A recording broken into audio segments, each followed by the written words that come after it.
അനധികൃത സ്വത്ത് സമ്പാദന കേസിൽ വിജിലൻസ് പ്രതി ചേർത്ത ടോം ജോസ് IAS വിവിധ ആരോപണങ്ങളിൽ ക്ലീൻ ചിറ്റ് നൽകുന്ന റിപ്പോർട്ടാണ് ഇപ്പോൾ പുറത്തായിരിക്കുന്നത്. മഹാരാഷ്ട്രയിലെ ഭൂമി ഇടപാടിലും 1 കോടിയിലധികം രൂപയുടെ ലോൺ തിരിച്ചടവിലും സുഹൃത്ത് അനിത ജോസുമായി ബന്ധപ്പെട്ട ആരോപണങ്ങളിലും 2014 വിജിലൻസ് ഡയറക്ടറുടെ റിപ്പോർട്ടിന്റെ അടിസ്ഥാനത്തിൽ മുൻ chief secretary EK Bharat Bhushan അന്വേഷണത്തിന് ഉത്തരവിടുകയായിരുന്നു. അന്ന് ആഭ്യന്തര സെക്രട്ടറിയായിരുന്ന നളിനി നെറ്റോ 2015 നൽകിയ അന്വേഷണ റിപ്പോർട്ടിൽ ടോം ജോസിനെതിരായ ആരോപണങ്ങൾ തള്ളി. നിലവിൽ വിജിലൻസ് സംശയത്തിന്റെ നിഴലിൽ നിർത്തിയിരിക്കുന്ന ടോം ജോസിന്റെ സുഹൃത്ത് അനിത ജോസ് ദീർഘകാലമായി ടോം ജോസിന്റെ കുടുംബ സുഹൃത്താണെന്ന് റിപ്പോർട്ടിൽ പറയുന്നു.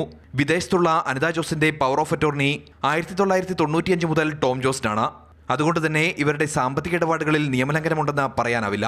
മഹാരാഷ്ട്രയിലെ 1,64,00,000 ഭൂമി ഇടപാടിൽ സുഹൃത്ത് അനിത ജോസ് സഹായിച്ചതായാണ് ടോം ജോസ് നൽകിയിരുന്ന വിശദീകരണം.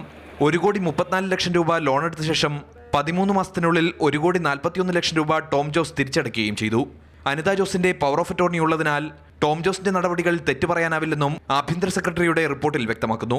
അഖിലേന്ത്യാ സർവീസ് ചട്ടപ്രകാരം ഉദ്യോഗസ്ഥരുടെ 2 മാസത്തെ അടിസ്ഥാന ശമ്പളത്തേക്കാൾ കൂടുതൽ തുക വരുന്ന സാമ്പത്തിക ഇടപാട് നടത്തുമ്പോൾ സർക്കാരിന്റെ അനുമതി തേടേണ്ടതുണ്ട്.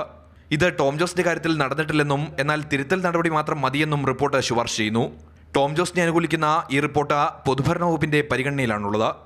മാതൃഭൂമി ന്യൂസ്, തിരുവനന്തപുരം.